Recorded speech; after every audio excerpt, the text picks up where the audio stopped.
Bago ka umalis ng iyong tahanan ay gawin niyo po muna ito upang sa ganon, swertihin ka sa inyong pupuntahan. Ay di ba nga po't sabi nga po ay maglagay ka ng 50 pesos sa likod ng inyong pong cellphone upang sa ganon hindi ka naubusan ng pera. Hindi lang po yan sa likod ng cellphone nilalagay. Nilalagay din po ito sa loob ng ating pong sapatos upang sa ganon, lalo na kung ang transaksyon na pupuntahan ninyo ay tungkol sa usapin ng kaperahan.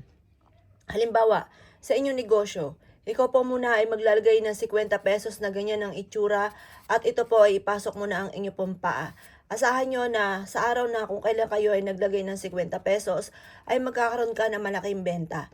Halimbawa, ikaw po ay nag-aahente ng lupa. Mainam po mabossing ko na maglagay ka ng 50 pesos sa inyong pong sapatos bago ka umalis ng inyong pong tahanan upang sa ganon, yung inaahente po ninyo ay madil po ninyo. At ikaw ay maging matagumpay lalo na sa pera. Lalo-lalo na kung ikaw ay tataya ngayong araw na ito kung kailan mo ito mapapanood. Maglagay ka ng 50 pesos na ganito ang itsura, nakaharap na ganyan.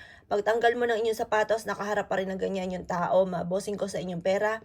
At pagkatapos ikaw ay tumaya. Mag-wish ka na ikaw ay mananalo ng jackpot. Ito po ay wala namang masama na sumubok, lalo na at maganda naman ang may dudulot. Halimbawa, ikaw po ay naghahanap ng trabaho. Para ikaw po mga bossing ko ay matanggap ka agad sa trabaho ay mainam na maglagay ka ng 50 pesos na nakaganyan mga bossing ko yung mismong mukha po ng tao ng 50 pesos. At pagkatapos ito ay gawin mong lucky charms at ito po ay magkakaroon ka ng positibong pananaw sa buhay at maiisip po ninyo na kayo ay suswertihin dahil meron kang ganito. At yan nga po ay magaganap. Makapangyarihan ang ating isipan, ang ating pandama at ganoon ang ating salitain. Ngayon mga bossing ko, kung ikaw naman po ay papuntang abroad at tungkol sa usapin ng transaksyon sa pera, mainam ba sa pagdating sa usapin ng transaksyon sa pera, kayo po ay gumamit ng 50 pesos na ilalagay nyo po sa inyo pong sapatos. Ang dulot nito ay napakaswerte. Huwag nyo na lang ipagsasabi kapag ginagawa nyo po ito. Kasi minsan, may mga tao na iinggit ka agad at iniisip na baka kayo nga ay swertein at may daig nyo sila, kaya sila po ay kukontra. Mas mainam gawin nyo na lamang po ito. Pero i-share nyo ang ating video para may makaalam na iba. Ang mga tao nagsishare ng mga ganito mga kaalaman na maganda naman po na idudulot sa kapwa ay nasa inyo ang pagpapala.